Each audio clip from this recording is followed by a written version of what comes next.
जिन साथियों, मेरा नाम है एसके आनंद और आप देख रहे हैं एसके एजुकेशन यूट्यूब चैनल। साथियों, आज के इस वीडियो में हम आपके साथ चर्चा करने वाले हैं यूपी टेट और बीपीएससी का जो एग्ज़ाम लगा 2026 का, उसका प्रैक्टिस सेट नंबर 1। देखिए, चाहे बीपीएससी हो चाहे पर यूपी टेट हो, सब्जेक्ट लगभग लगभग और सिलेबस लगभग लगभग सेम ही रहता है। ठीक है, चाहे आपका सीडीपी हो, चाहे हिंदी हो, चाहे लैंग्वेज हो। ठीक है, तो इसलिए दोनों का मिसलेनियस हम लेकर आए हैं। यहाँ पर 30 क्वेश्चन होंगे और 30 नंबर का यह आपका प्रैक्टिस सेट है। तो आप अंतिम तक सभी प्रश्नों के उत्तर नीचे कमेंट करते रहेंगे और अंतिम में आपने कितने सही विकल्प 30 में से दिए वो भी आप बताएंगे और वीडियो के बारे में अपनी व्यक्तिगत राय लिखेंगे। जिन्होंने अभी तक चैनल को साथियों अभी सब्सक्राइब नहीं किया, सभी लोग सब्सक्राइब कर लीजिएगा। यहाँ पर practice set, model paper, PYQ question और आपको नोट्स, थ्योरी नोट्स दिए जाते हैं। तो चैनल को फटाफट चल कर सब्सक्राइब करिए। चलिए शुरू करते हैं आज का प्रैक्टिस सेट।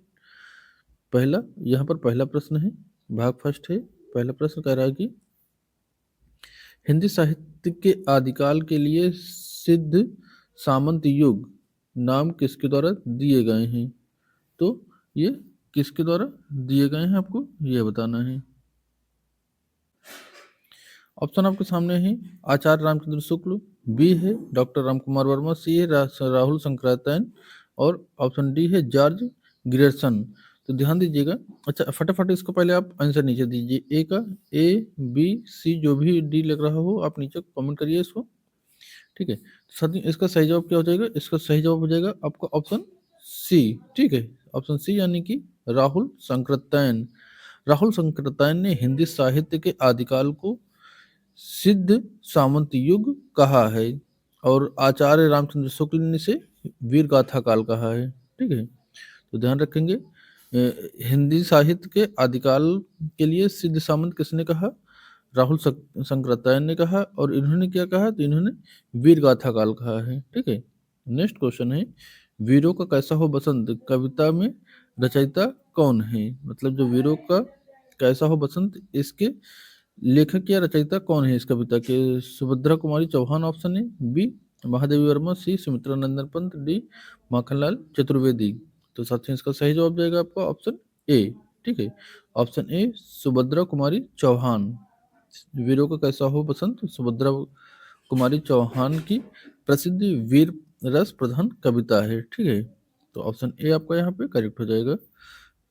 नेक्स्ट क्वेश्चन है, का वर्ण का उच्चारण स्थान क्या है? जो आपका का वर्ण होता है, का खा गा घा ना, ठीक है ना, तो इसका उच्चारण स्थान क्या है? मतलब का वर्ण का पूरा का। ठीक है, जिसमें का है इस लाइन में, का का उच्चारण स्थान क्या हो जाएगा? तो इसका उच्चारण स्थान तालु होगा, मूर्धा होगा, कंठ होगा, ओष्ठ होगा। ठीक है, अच्छा का अब यहाँ पे बाकी आपका का जो है खा गा घा ना सभी का आप नीचे कमेंट करेंगे। तो साथियों यहाँ पर सही जवाब जाएगा आपका कंठ से होता है। ठीक है, इसकी व्याख्या जाएगी कंठ से। कंठ यानी कि आपका कहाँ पे गया? ऑप्शन सी के साथ जाएंगे आप। का वर्ण, जो का वर्ग है, चाहे का हो गया, खा हो गया, गा गा णा का उच्चारण स्थान कंठ से यानी कि गले से होता है। ऑप्शन सी यहाँ पे आपका करेक्ट हो जाएगा। नेक्स्ट क्वेश्चन है क्वेश्चन नंबर 4। यहाँ पर कह रहा है कि पवन, तो पवन है आपका, इसका संधि विच्छेद क्या हो जाएगा? ऑप्शन ए कह रहा है पदन अवन, ऑप्शन बी कह रहा है पोधन अन, सी कह रहा है पौधन अन और डी कह रहा है पाधन वन। तो साथियों इसका सही जवाब क्या जाएगा? फटाफट कमेंट करिए। इसका जाएगा ऑप्शन बी। ठीक है, ऑप्शन बी यानी कि पोधन अन। पोधन अन यह इसमें संधि कौन सी होगी? तो इसमें अयादि संधि होगी और अयादि संधि में होता क्या है? ओ प्लस अ बराबर हो जाता है औ। ठीक है, तो ओ प्लस आ मिलकर क्या हो जाता है? औ हो जाता है। तो ये पवन हो जाता है। ठीक है, ऑप्शन बी यहाँ पर आपका करेक्ट जाएगा, पोधन अन। नेक्स्ट क्वेश्चन है, निम्न में से कौन सा शब्द तद्भव है? तो इसमें कौन सा शब्द तद्भव होगा? खेत, त्रिकुटी, नाथ या प्रभु? तो ध्यान देंगे साथियों, यहाँ पर खेत जो है, खेत आपका तत्सम शब्द है। ठीक है, खेत कैसा शब्द है आपका? तत्सम शब्द है यानी कि ऑप्शन ए, जिसका तत्सम रूप क्या होता है? क्षेत्र होता है।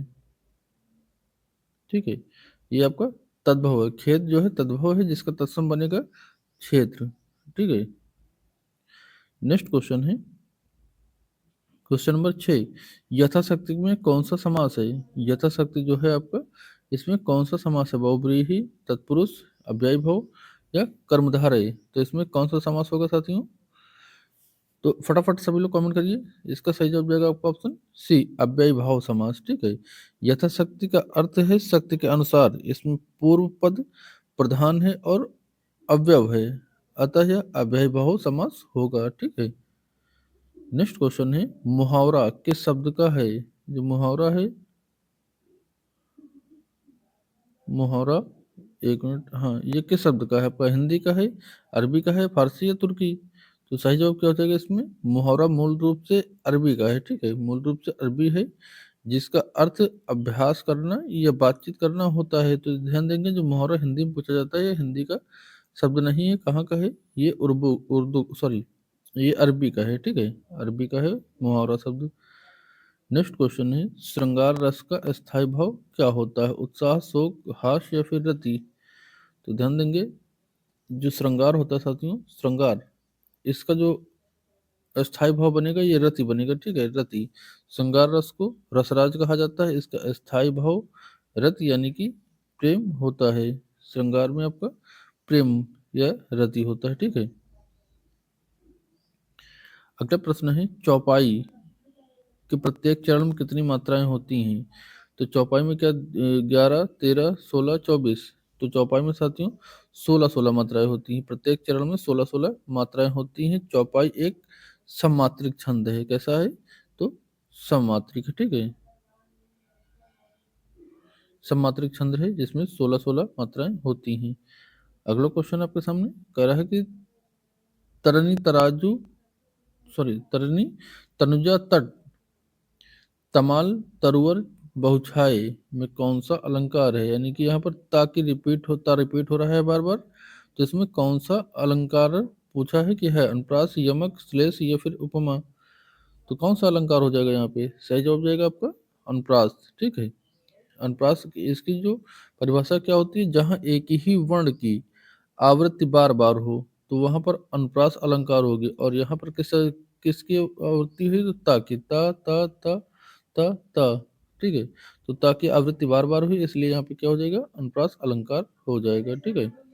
अगला क्वेश्चन है, हिंदी भाषा किस लिपि में लिखी जाती है? जो हिंदी भाषा है वो किस लिपि में लिखी जाती है? गुरुमुखी, ब्राह्मी, देवनागरी या खरोष्टी? ठीक है साथियों, तो यहाँ पर सही जवाब क्या हो जाएगा आपका? ये है आपका देवनागरी, यानी कि ऑप्शन सी यहाँ पर आपका करेक्ट जवाब हो जाएगा। हिंदी भाषा जो लिखी जाती है देवनागरी लिपि में लिखी जाती है। संविधान के अनुच्छेद 243 के अनुसार हिंदी संघ की राजभाषा है और इसकी लिपि देवनागरी है। ठीक है, तो ऑप्शन सी यहाँ पर करेक्ट हो जाएगा। नेक्स्ट क्वेश्चन है, अष्टछाप के कवि नहीं है। जो अष्टछाप है इसके कवि कौन नहीं है? नाभादास, कृष्णदास, परमानंद दास या फिर नंददास? तो ध्यान देंगे कौन से नहीं होंगे, फटाफट कमेंट करिए साथियों। ये हो जाएंगे आपका ऑप्शन ए। ठीक है, ऑप्शन ए यानी कि नाभादास। नाभादास भक्ति काल के कवि हैं, लेकिन अष्टछाप में ये शामिल नहीं थे। अष्टछाप की स्थापना किसने की थी? तो ध्यान देंगे, अष्टछाप की स्थापना जो आपके विट्ठल दास थे, आपके पिट्ठल दास, सॉरी पिट्ठलनाथ, पिट्ठलनाथ ने इसकी जो है स्थापना की थी अष्टछाप की। अष्टछाप में ये सारे रहे, लेकिन ये नहीं रहे हैं। ठीक है, तो ध्यान से रखेंगे, जो आपके नाभादास हैं ये भक्ति काल के कवि हैं। कौन से काल के हैं? भक्ति काल के, लेकिन ये अष्टछाप में शामिल नहीं थे। अष्टछाप के जो अगर स्थापना पूछता है तो आप पिट्ठलनाथ बताएंगे। ठीक है।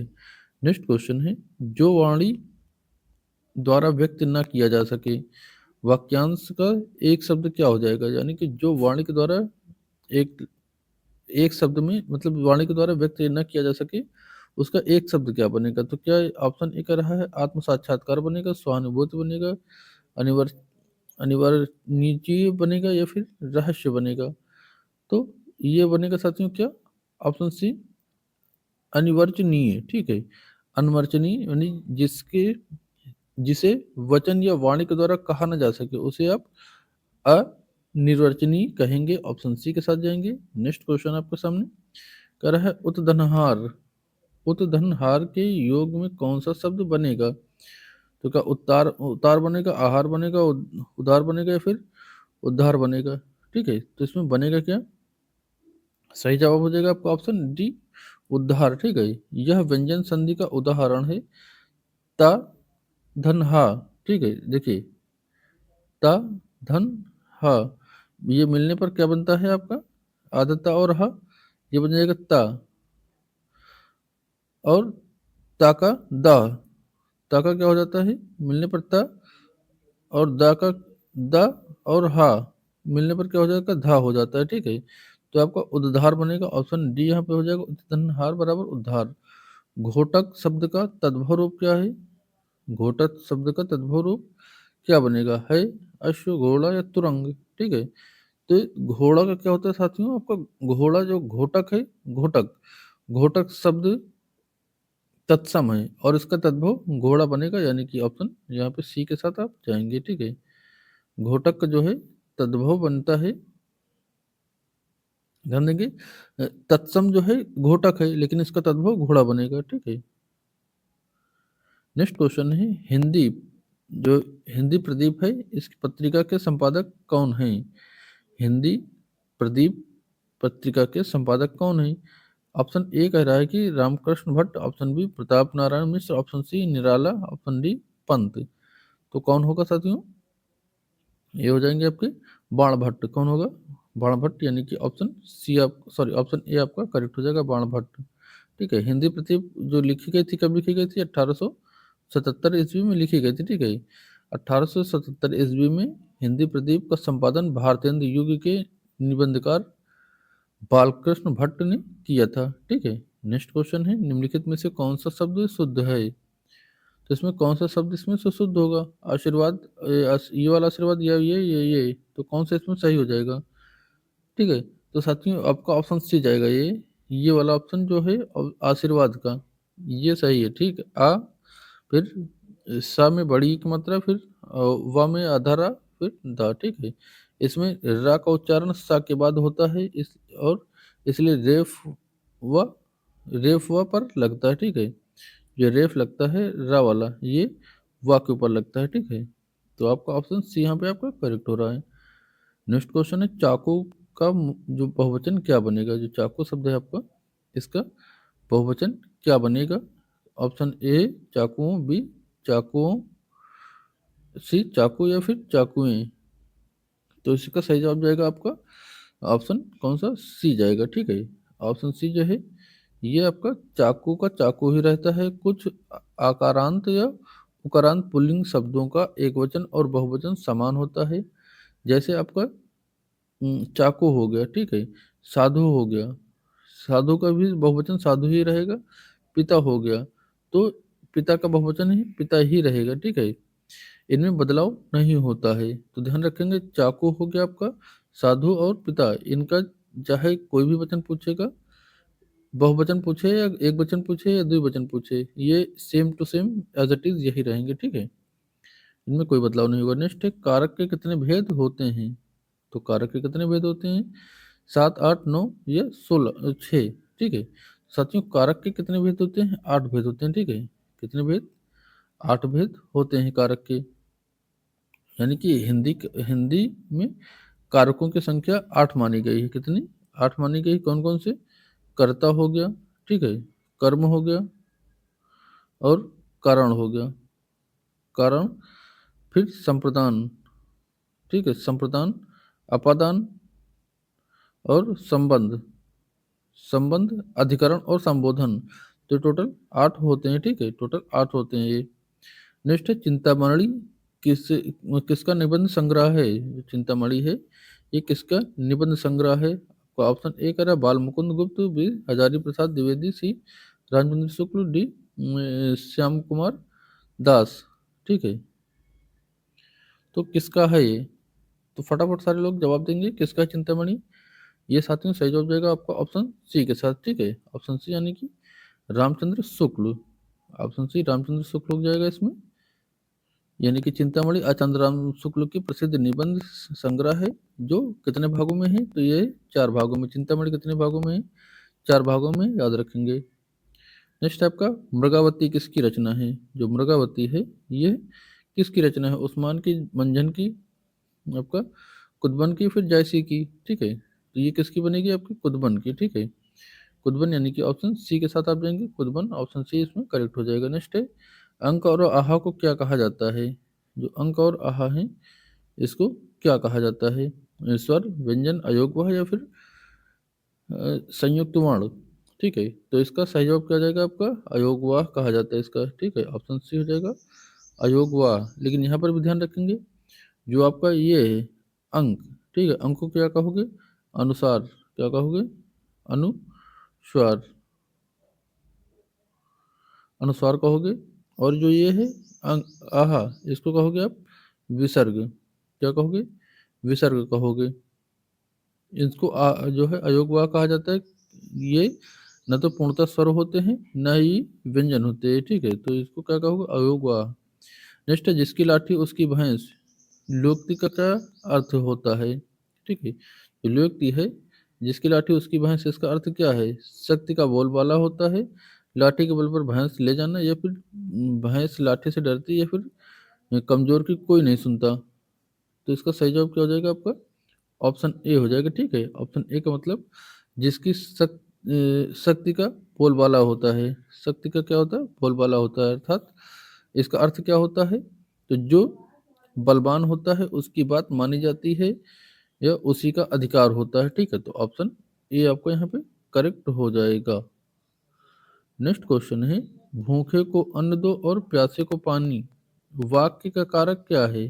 ठीक है, भूखे का अन्न दो और प्यासे को पानी, वाक्य का कारक क्या है? संपदान, अपादान, संबंध या फिर अधिकरण।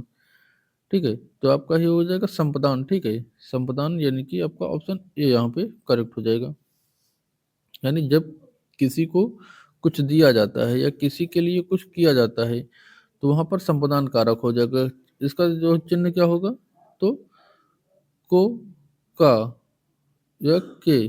ठीक है, के लिए, को, के या काली के लिए, ये इसका जो है चिन्ह होता है। अगला आपका है क्वेश्चन, कह रहा है कि पुनर्जन्म शब्द का सही विच्छेद क्या हो जाएगा? जो पुनर्जन्म है आपका, ये इस शब्द का सही छंद विच्छेद क्या हो जाएगा? ये आपका option A, B, C, D. ठीक है, तो यहाँ पे क्या हो जाएगा इसका सही जवाब? सही जवाब बनेगा आपका ऑप्शन सी के साथ जाएंगे। ठीक है, यानी कि पुनः धन जन्म, ये हो जाएगा पुनर्जन्म।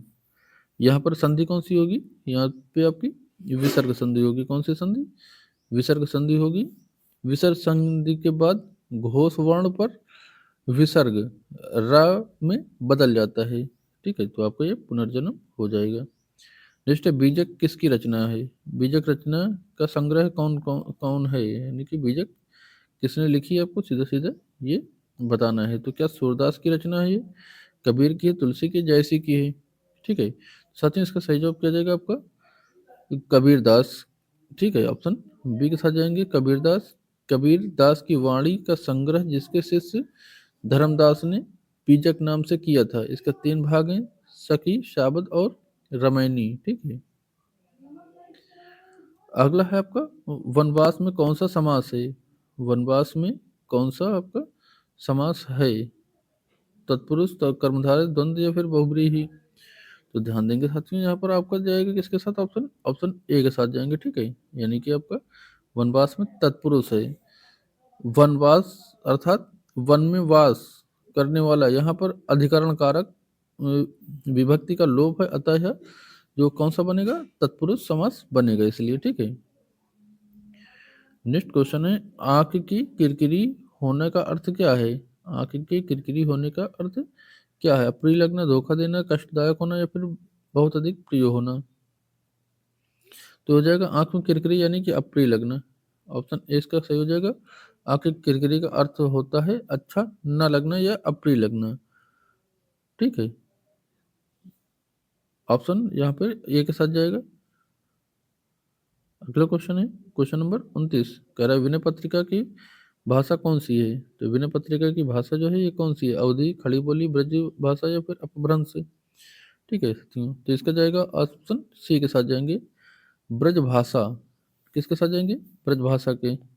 ऑप्शन सी यहाँ पर आपका करेक्ट हो जाएगा। तुलसीदास ने रामचरितमानस अवधि में लिखी है, लेकिन विनय पत्रिका रचना जो है ये ब्रजभाषा में है। तुलसीदास ने रामचरितमानस है उसको किस भाषा में लिखा है? अवधि में, ठीक है, लेकिन विनय पत्रिका जो है ये ब्रजभाषा में है। नेक्स्ट क्वेश्चन है आज की वीडियो का लास्ट क्वेश्चन। रौद्र रस का स्थायी भाव क्या होता है? रौद्र रस का स्थायी भाव क्या होता है? क्रोध होता है, विस्मय होता है, शोक होता है, फिर भय होता है। ठीक है साथियों, तो इसका सही जवाब क्या बनेगा आपका? ऑप्शन ए बनेगा। ठीक है, ऑप्शन ए अर्थात क्रोध। यानी कि रौद्र रस का स्थायी भाव क्रोध होता है। यह शत्रुओं के अपमान या देश धर्म की निंदा आदि से उत्पन्न होता है। तो ये थे साथियों आपके हिंदी के 30 क्वेश्चन। उम्मीद करेंगे कि वीडियो पसंद आई होगी। अब आप ये बताएं कि इसमें से आपने कितने सही विकल्प चुने थे, मतलब सही विकल्प आपने कितने दिए, कितने सही उत्तर आपने दिए वो बताएं। वीडियो कैसे लगी उसको भी आप नीचे कमेंट करें, और अगर वीडियो पसंद आए तो इसको लाइक सभी लोग करेंगे और अपने फ्रेंड सर्कल में शेयर जरूर करेंगे। साथ ही अगर अभी तक आपने चैनल को सब्सक्राइब नहीं किया है तो फटाफट चल के चैनल को सब्सक्राइब कर लीजिए। यहाँ पर सभी सब्जेक्टों के practice set, model paper, marathon और आपकी थ्योरीज और पीवाई के क्वेश्चन मिलते रहेंगे। तो चलिए आज की वीडियो में बस इतना ही, मिलते हैं नेक्स्ट वीडियो के साथ। तब तक के लिए जय हिंद।